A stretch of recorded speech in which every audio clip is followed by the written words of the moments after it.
Hello and welcome grade 12 Mindsetters to today's live Learn Extra Live geography class. If you guys haven't seen me before, my name's Lloyd, and remember guys, there's a whole lot of competitions to enter in today's show.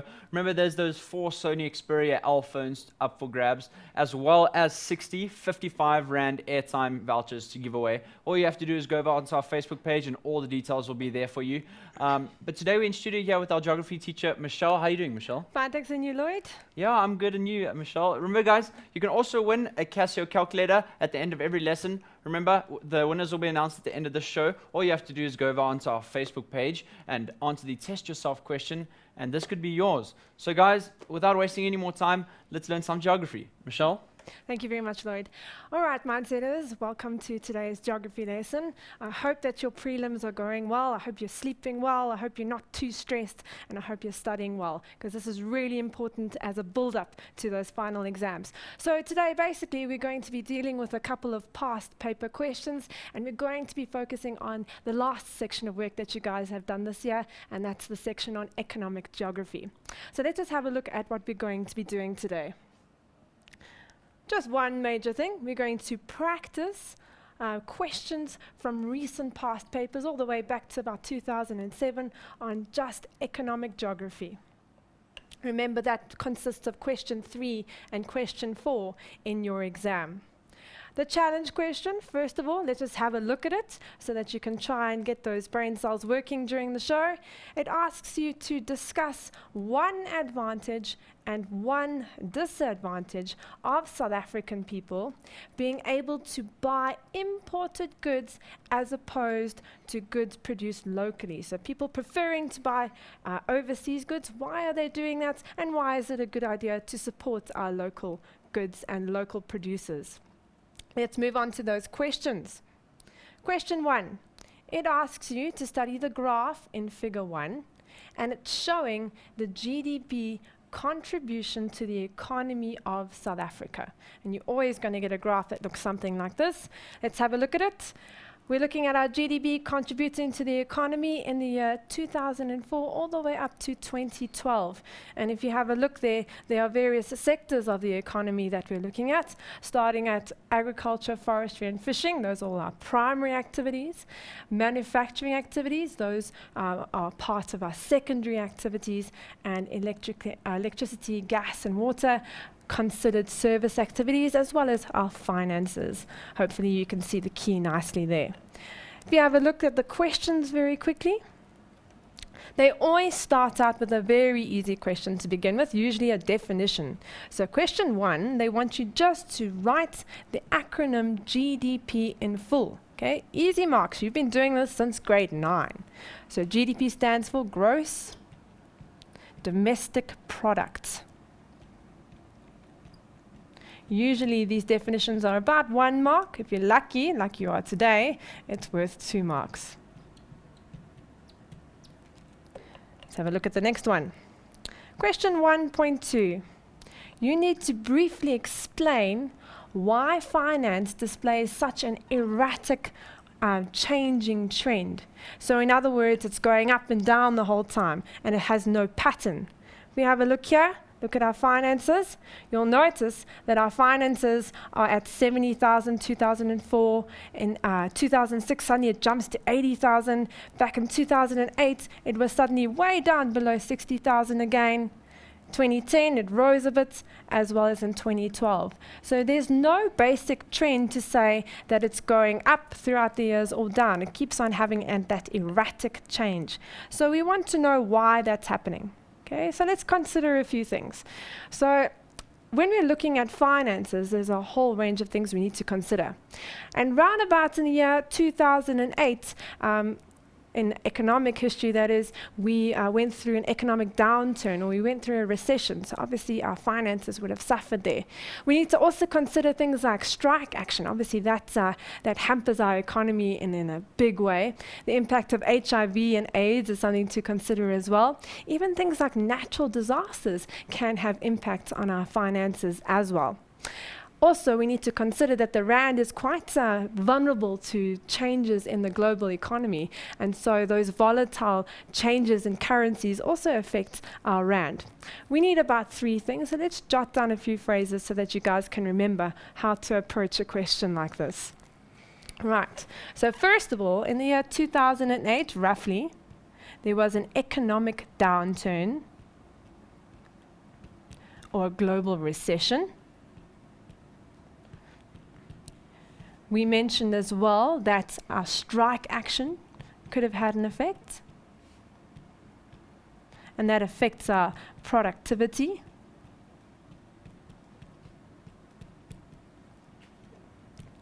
With that, we could even consider things like unemployment. Now, unemployment means that the government has to spend more money on social grants. And they also have to sort out all sorts of other social issues like crime, as people turn to crime because they are unemployed. Okay, so we need 3 things. There they are right there. Economic downturn, strike action affects our productivity, unemployment, which also has a range of social issues. If you really want to, the effect of natural disasters could have also had an impact there, as well as the fluctuations in our rand exchange rates. So fluctuations in the value of our rand. And there's more than enough for you guys to choose from right there. Let's have a look at question 1.3. It asks you to write a paragraph, in approximately 12 lines, commenting or explaining and discussing the contribution of manufacturing to the GDP over the last 5 years.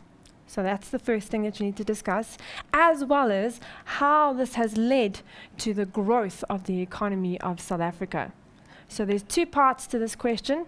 This is taken from an older exam paper. 6 marks or 6 points with 2 marks each are usually required in the older papers, but this time you usually need about 4 points. So they've actually minimized those questions to 8 marks these days. So we need to consider 2 things. We need to have a look at what contribution manufacturing has made to the economy, and we need to look at how this has led to economic growth in South Africa. So when we're talking about direct contributions to the economy, manufacturing helps us to export products which have had value added to them. And obviously that's going to bring in foreign exchange, which is obviously a lot of the time more valuable than our rand as well. We can therefore use that money in order to buy imports, much needed imports. And in addition to that, whenever we have any industries, they pay government in forms of taxes. So that's firstly the contribution to our economy directly. How has this led to the growth of our economy as a whole in South Africa? Well, when in doubt, you can speak about things like unemployment, okay? Because with the growth of manufacturing industries, it means more and more people become employed. When we have manufacturing industries, we also need to make sure that we have enough infrastructure to support those industries. So it's also led to the growth of those of our infrastructure and the improvement thereof. In addition to that, when we have lots of factories, lots of industry, it also promotes foreign investment. So we get a lot of foreign capital coming in to those industries in order to grow them some more. So there's quite a lot of things we've discussed there. Let's jot down a few things as well. So when we're looking at the contribution, the first thing we mentioned was the fact that we can export. Okay, so we export products. And obviously that brings us foreign exchange, okay, or brings us foreign currencies.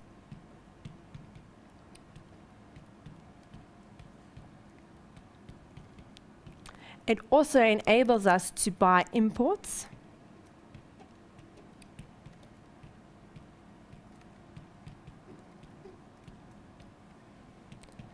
And in addition to that, those industries pay the government in forms of taxes. Okay, so there's the contribution. Each of those things, make sure you're discussing them in a paragraph, please. They're not going to accept point form. We get you 2 marks each. Then if we have a look at how it's led to the growth of the economy, first and foremost, when in doubt, talk about the fact that it's provided employment.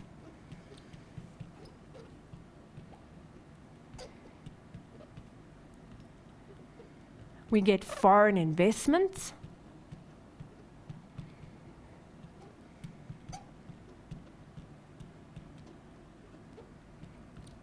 In addition to that, it's helped us to develop our infrastructure.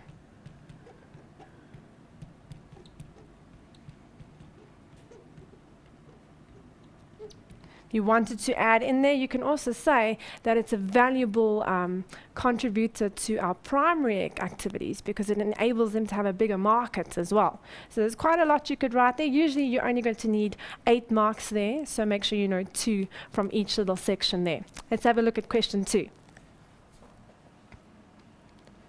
If you have a look here, question 2 is showing the location of some of the industrial development zones in South Africa. And they really like to ask questions about regions and industrial development zones, so you must know these quite well. A popular one is that of the Kruger IDZ, which is based at the Hura port, just about 50 k's or so from Port Elizabeth. The East London IDZ as well as there, Richards Bay, as well as Johannesburg. But we usually focus on this one here. Why? Because it's actually contributing the most out of all of those IDZs. 2.1 billion rand to date when this map was printed. Let's have a look at the questions. 2.1, you have to tell me what is an industrial development zone. Okay, so there's a couple of things to remember here. They are usually purposely built, okay, or purposefully built. Purpose-built industrial locations or industrial zones. They are usually by a port or a harbour, like an airport or a seaport. And they are usually built to attract export-driven activities. And that's to help grow our economy. You need to know the whole definition, or the concept at least, for 2 marks right there. Question 2.2. Which of the IDZs had the largest investment to date? We saw that 2.1 billion rand from Kruger, much bigger than all the other IDZs in terms of their contribution. So that's all we need. Kruger, IDZ. Always write it out in full. Question 2.3.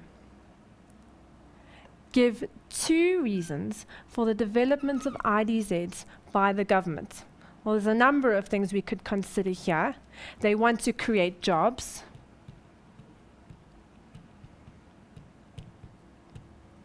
They also want to attract foreign investment.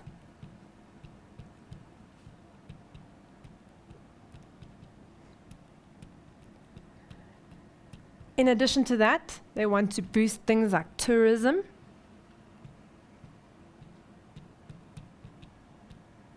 And in those areas, they also want to develop the skills of the local population, so improve skills.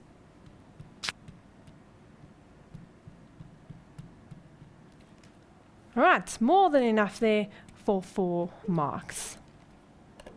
Question 2.4. Name 2 incentives that government offers to industries that are established in IDZs. And there's a number of things that they could do. And the first of those is the idea of a tax rebate. So if you pay your taxes on time, you get something back. They also support them in terms of research.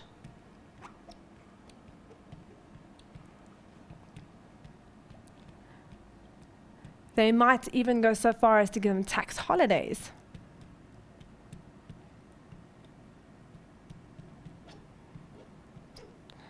Again, more than enough there. There's your 2 marks each. Let's look at the last question of 2.5.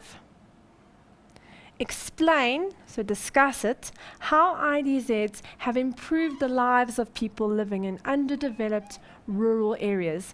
And there's a number of things we could consider here. So first of all, it's given them jobs, okay? So increased availability of jobs. Generally speaking, they're going to get better salaries. because we're also improving the infrastructure, it makes their lives a bit better.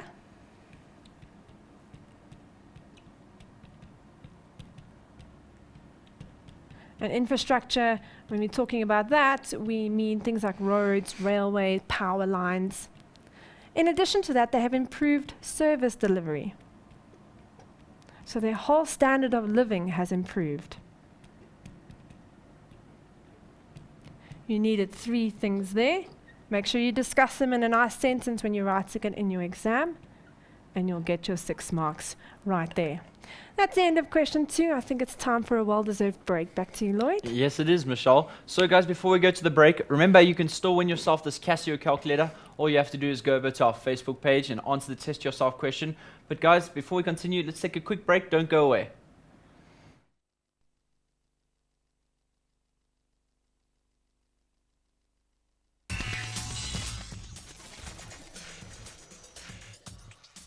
Welcome back, Matric Geography Mindsetters. It's a live Thursday show. And guys, remember, if you didn't catch it at the start of the show, we are giving away 4 Sony Xperia Ls. They're up for grabs, as well as 60 55 Rand airtime vouchers to any of you who enter the competition. Just a few ways to enter the competition. Go over to our Facebook page.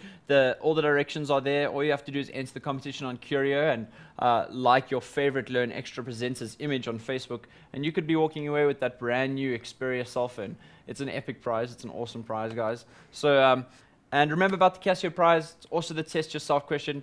And remember, today's show is sponsored by Macmillan for your geography textbooks. And yeah, guys, anyway, let's carry on with the geography class. Thank you, Lloyd. All right, guys, we need to get through at least 3 more questions today. So I hope you're feeling strong. I hope you're feeling rested. And let's go through them. All right, let's have a look at question 3.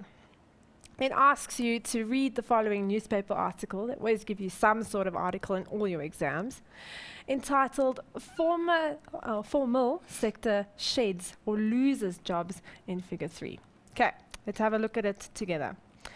All right, so it was printed on the 14th of August 2012, and they are saying that jobs are seeping from the formal sector. They're losing jobs in the formal sector of the economy into the informal sector, according to latest employment indices.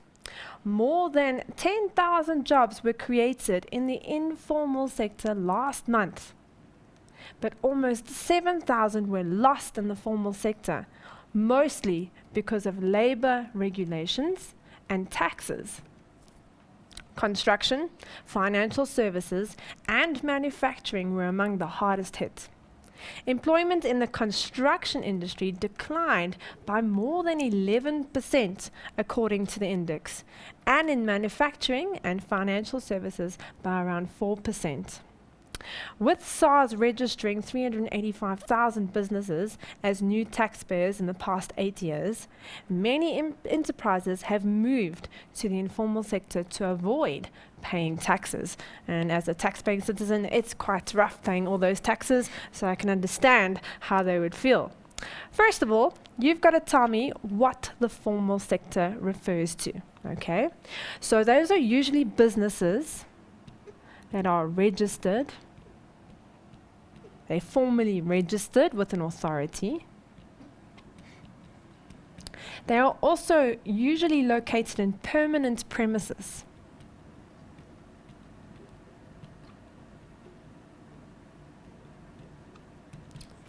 Okay. And that big one, they pay taxes. You need to have all 3 of those concepts in order to get your full 2 marks for that definition. Question 3.2.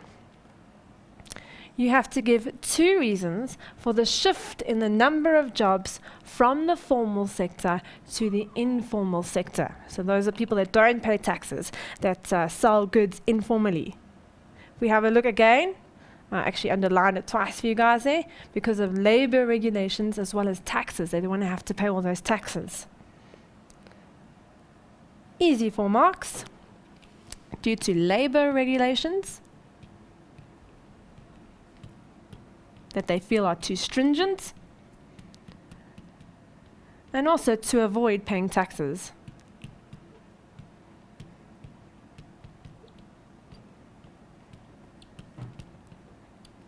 In addition to that, you can add the idea of retrenchment. People don't have a job, so they're going to try and work informally as well. 2 of those, and that'll get you your 4 marks. 3.3, which industry lost the largest number of jobs? Let's have a look at that article again. We have a look here. It tells us that construction declined by more than 11%. However, manufacturing and financial services only about 4%. Okay, so construction, therefore, would be our answer.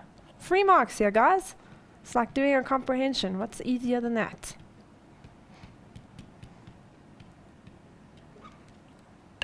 Right, question 3.4. Why is the change in jobs from the formal to the informal sector not good for the economy of South Africa? Well, if you think about it, all the services that we have, all the schools that are built, a lot of the hospitals, they pretty much come from our taxes. And if people aren't paying, or businesses aren't paying taxes to the government, it means those schools, medical facilities, even things like roads, can't be maintained. So they have to find the money somewhere else. And so our whole economy declines. It places huge strain on our budget. Okay, so just remember that. Let's write something down. Okay, so if no taxes are paid, our whole economy declines. And it adds a lot of strain or pressure to our budgets.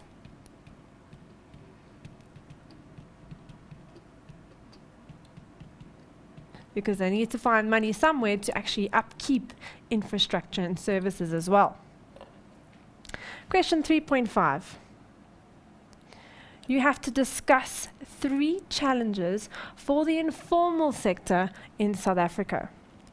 Now, just to remind you, the informal sector, if that's the opposite of the definition we wrote earlier, it means that they're not registered with any authorities like SARS. They don't have permanent premises, and also they don't pay taxes. Okay, so what challenges do we think they're going to face? And I want you guys to think of the people that stand on the side of the road and try and sell you all sorts of goods. Just think of the things that they have to go through. They don't know if they're going to get a salary at the end of every month, and often they get paid, but then the next week, well, they don't get anything. So their salary or wages are very erratic. In addition to that, they're standing on the side of a pavement all day. Okay, that's their shop. All right, that's not very pleasant. They're also exposed to all sorts of extremes in terms of temperatures. When it's really hot, when it's really cold, it's hailing, it's raining, it's snowing. Okay, they have to be there in order to earn a living. Often what happens is it's illegal to sell things on the side of the road, and so they often get chased away by the police or by the authorities. So that's not a very pleasant situation either. Imagine trying to apply for a loan if you were one of these guys. You're not going to get a loan from any bank. And even if you did manage to get a loan, the interest rates that you're going to have to use to pay back are going to be through the roof. So they really, really do have it a bit rough. Okay. In addition to that, they don't have any insurance. So if their merchandise gets stolen, they often become they become victims of crime. So it's not a very pleasant situation for them to be in. You only need 3 things. That could be an essay question, though, in your final exam. Let's jot down a few things. So first of all, they often get harassed by authorities because they're not allowed to be there.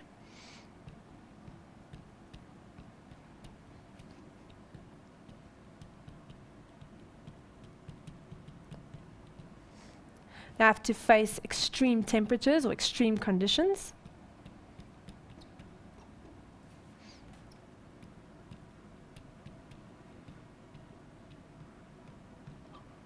They are often victims of crime.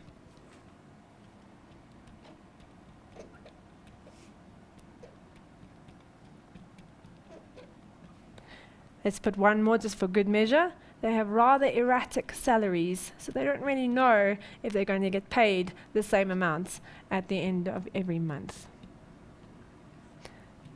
Just 3 of those discussed nicely in a sentence each, and you'll get your 6 marks there. Let's have a look at question 4. It asks you to refer to figure 4, showing the contribution of economic activities to South Africa's GDP. We have a closer look at that graph. You'll see that they've given you a bit of a key there, and each of those stands for a different sector of the economy. So agriculture, mining and quarrying, those are all our primary activities. Okay. Electricity, gas, and water, manufacturing, those refer to secondary activities. And finance, as well as the internet. Okay, those would all be tertiary.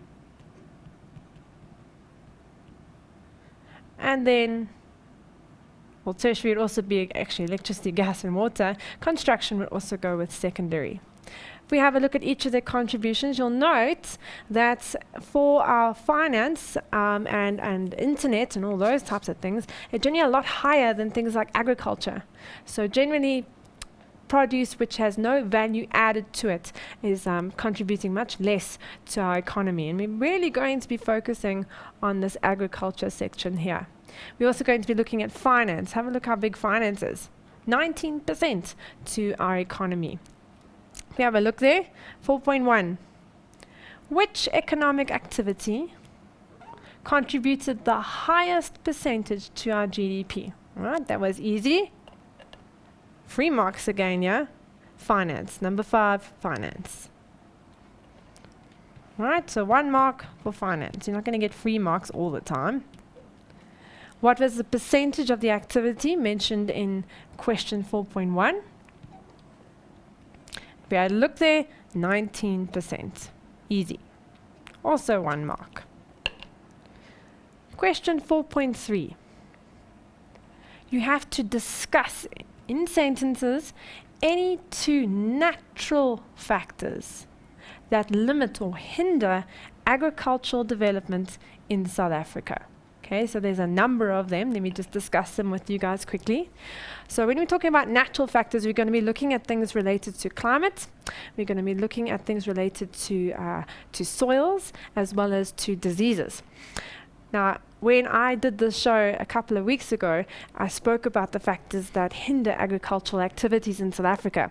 And I said that one of the big ones is the fact that we are actually considered semi-arid or arid in some parts of our country. Okay? Half of our country does not receive enough rainfall for most of the agricultural activities.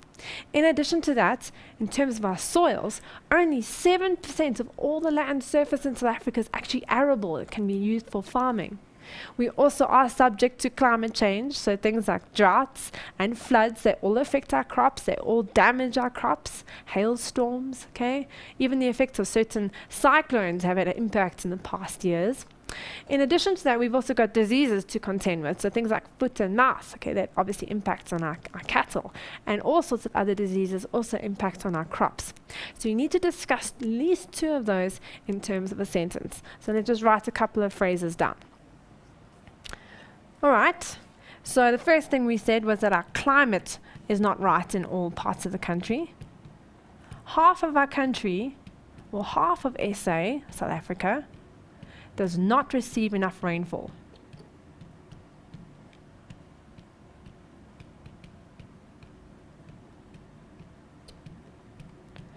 In terms of our soils,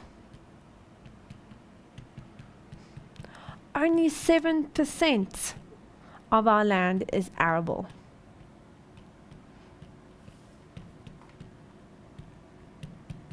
And in addition to that, what's happened is it's been overused over time. All right, climate change is also having an impact.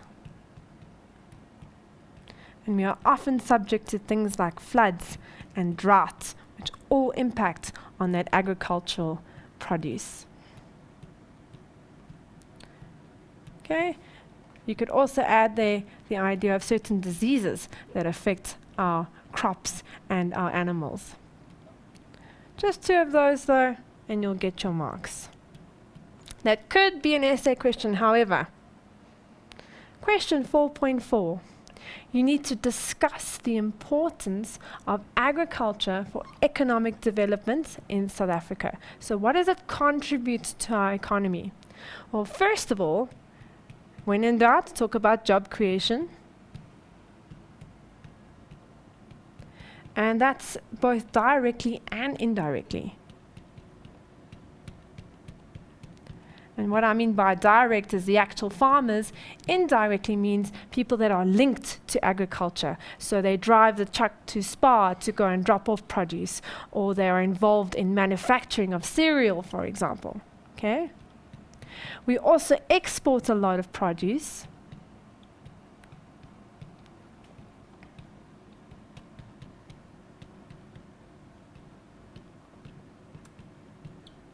Okay? And in addition to that, it also contributes to the secondary economic activities. So our manufacturing industries.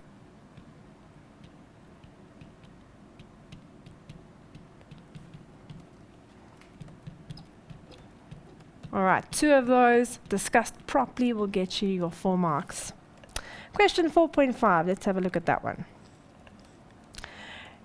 Incorrect farming methods have a negative impact on food security in South Africa.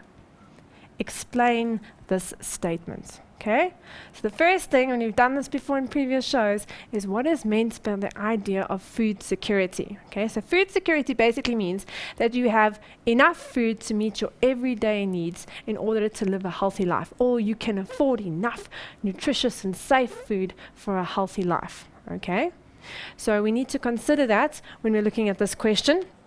Incorrect farming methods, okay? Things like monoculture, things like lack of crop rotation, overuse of the soil. What does this mean for our food security, okay? So if we're over-cultivating the soil, okay, it means that we're reducing the yields, okay? You get 2 marks for just saying that we reduce the yields. Why is that happening? Because the soil is being overused or incorrectly plowed. Okay, and that reduces our soil quality.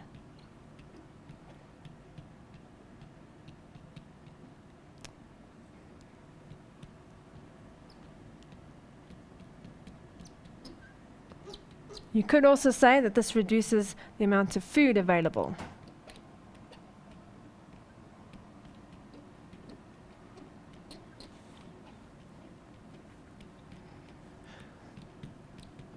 And obviously that could lead to things like famine.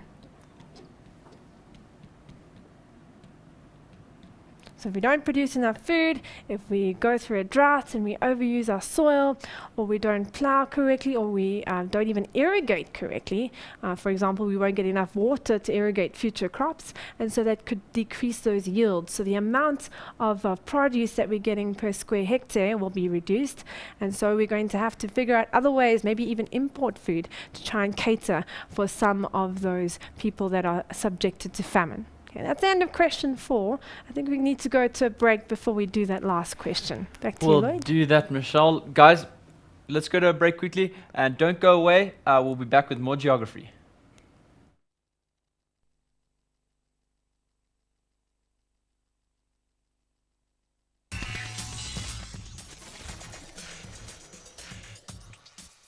Hello and welcome back, Matric Geography learners, to today's Macmillan-sponsored Geography Learn Extra Live show. Guys, remember, you can still win yourself that Sony Xperia hour as well as some airtime. Just get over to our Facebook page. All the instructions as to how to win will be on our page. And guys, before we carry on, we've got a winner from last week for today's calculator. And today's Casio calculator goes to Rixile Matlaule. Well done, Rixile. You walk away with this brand new Casio calculator, and I hope it gets you quite far in this end of year exams. So guys, without further ado, let's carry on with our geography lesson. Thanks, Lloyd. Okay, we need to look at one more question for today, and it's going to be on one of those industrial development regions that I keep harping on about, that you have to know them really well, because they always do come up. Okay, so let's just do this last question. We'll do the challenge question, and then see if there's any questions out there from you guys. All right, let's have a look. Question 5 asks us to refer to Figure 5, which is a map showing the Gauteng PWV industrial region. It looks quite complicated, but it's actually not that bad. It tells you for the whole of Gauteng where we have our CBD, okay, or various CBDs. the proclaimed mining areas. Remember, mining is a huge influencing factor in the development of Gauteng as a whole. Residential areas are there too, main roads, railways. And that infrastructure, that railway development was quite important in the initial development of this industrial region, as it helped to transport ores or various products to our various ports. We have a look at insert A here. Okay, so we're obviously looking at this region here, the Gauteng industrial region. But you guys do need to still go back and learn the other three major industrial regions. So at point B here, that is the eThekwini. Sorry, I should actually write that with a small letter. I'll just cross that out. eThekwini industrial region, sometimes called the Durban Pinetown industrial region. We have the Nelson Mandela metropolitan region.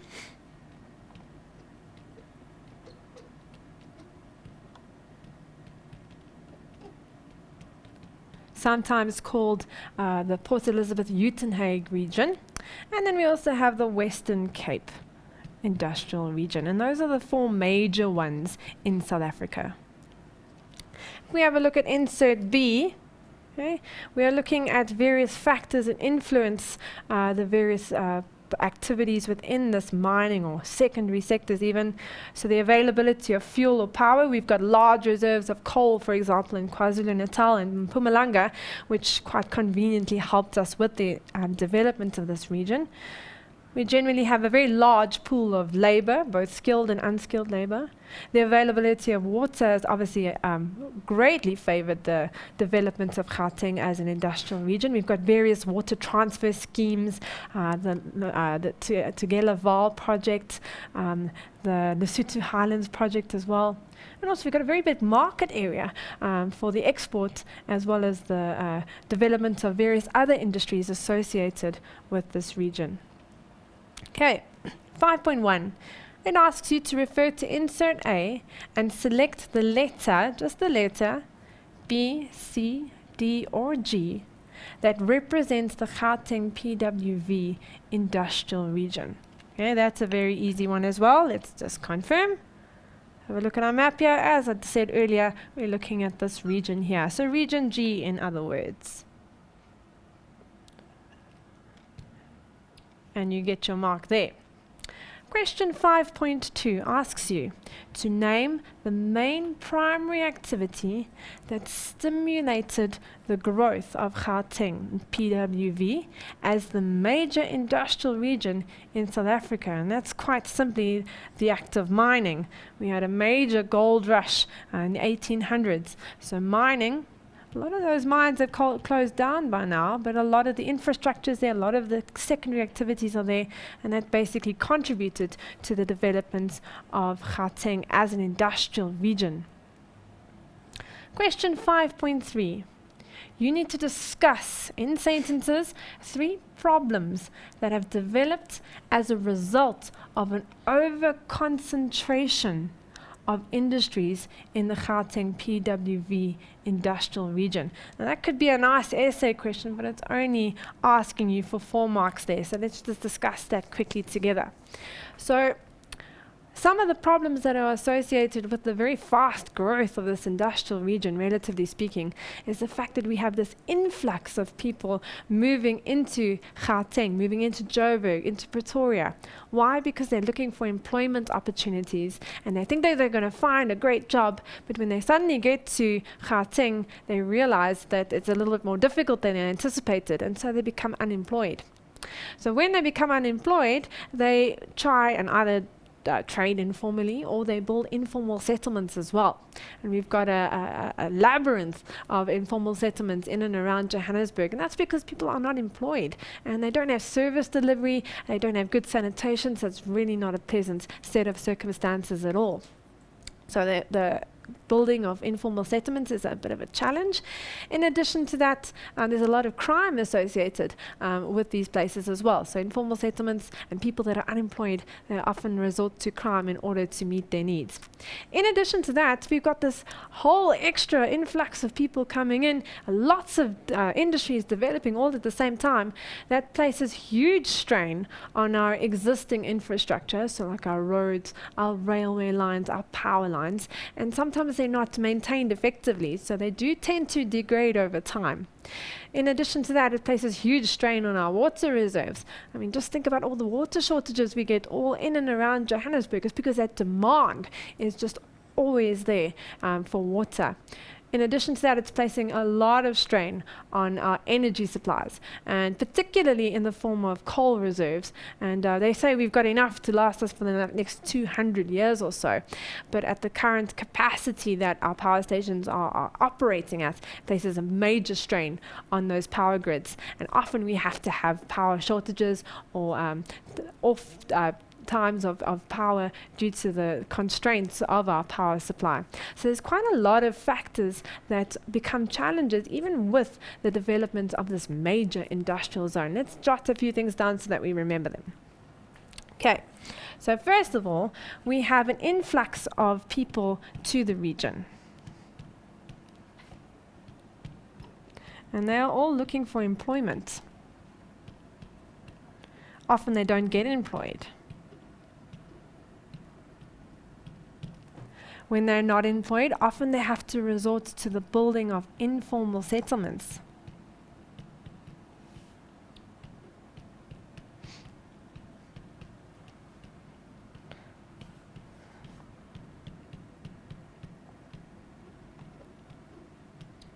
Now with that, often we have an increase in crime.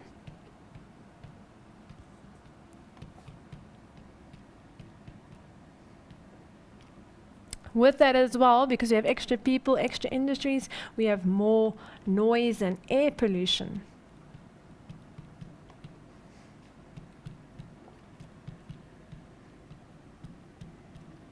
I mentioned as well that we have a strain on our energy supplies.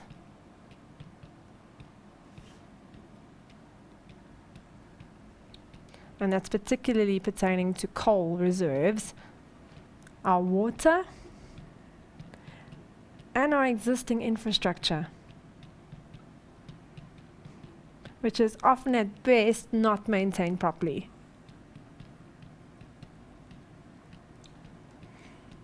There's a whole wealth of things that you could talk about there.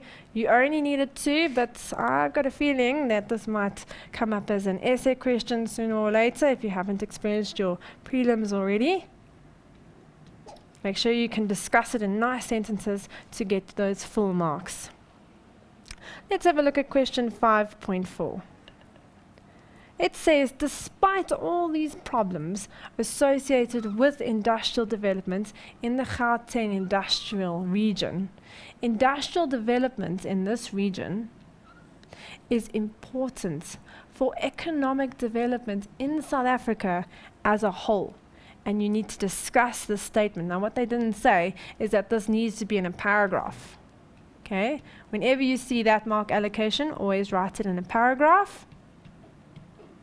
And I must warn you with this new CAP syllabus, if you give it in point form, you're going to get 0 marks. Might sound harsh, but you guys need to get that right. So let's discuss a few things. Okay. Now, although I've listed all those problems associated with industrial development in Gauteng, there's a lot of good things as well. Now, first of all, we are able to manufacture a lot of goods with added value, a lot of manufactured goods which can be exported. And obviously, when we export all these things, it brings in a lot for our GDP, a lot of foreign exchange. Now, when we develop lots of industries as well, it attracts a lot of foreign companies, a lot of foreign investments, and they all want to contribute money to make sure that those industrial regions flourish. In addition to that, it creates a lot of employment opportunities. Our unemployment rates are a lot lower than in a lot of other IDZs here. So it's very important in terms of the job creation. Now, a lot of those industries, well, they all have to pay taxes. So that forms a source of income for the government. And in addition to that, the taxes that the government do get, they can use to upgrade all the existing infrastructure. Now, Gauteng as an IDZ is very important, even on a global scale. And when we're exporting quality finished products for exports, it also improves our global trade relationships with other countries as well. So there's a lot of things you could discuss there. Let's just write a few things down to finish off before we get to that challenge question. All right, remember to write it in a paragraph. It obviously provides employment.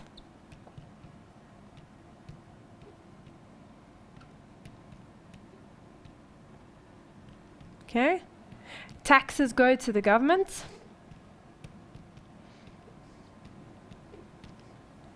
It also encourages foreign investment.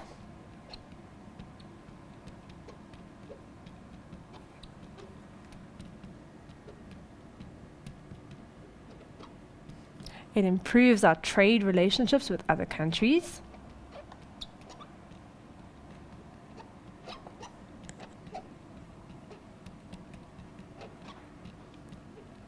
And it also helps us to upgrade our infrastructure.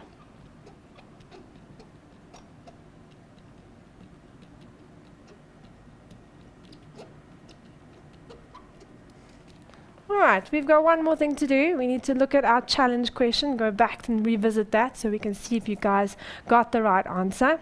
I asked you to discuss one advantage and one disadvantage of South African people being able to buy imported goods as opposed to goods produced locally.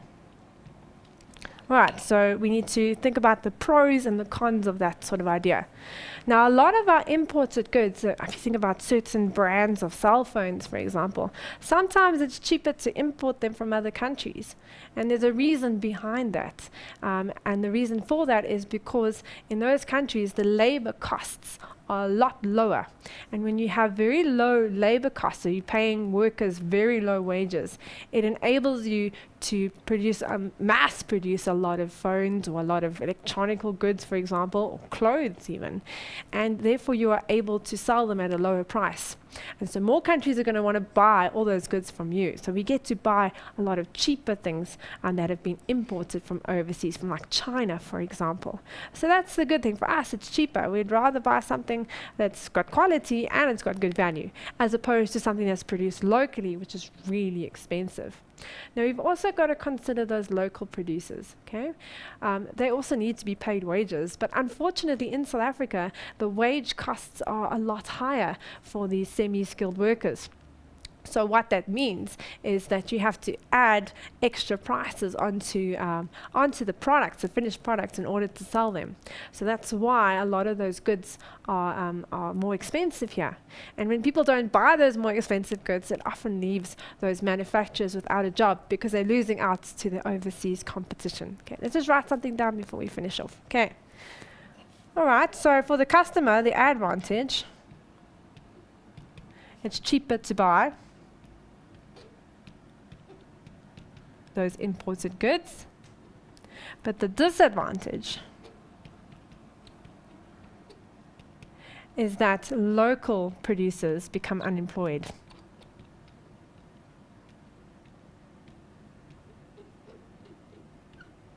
And that's because of those higher wage costs.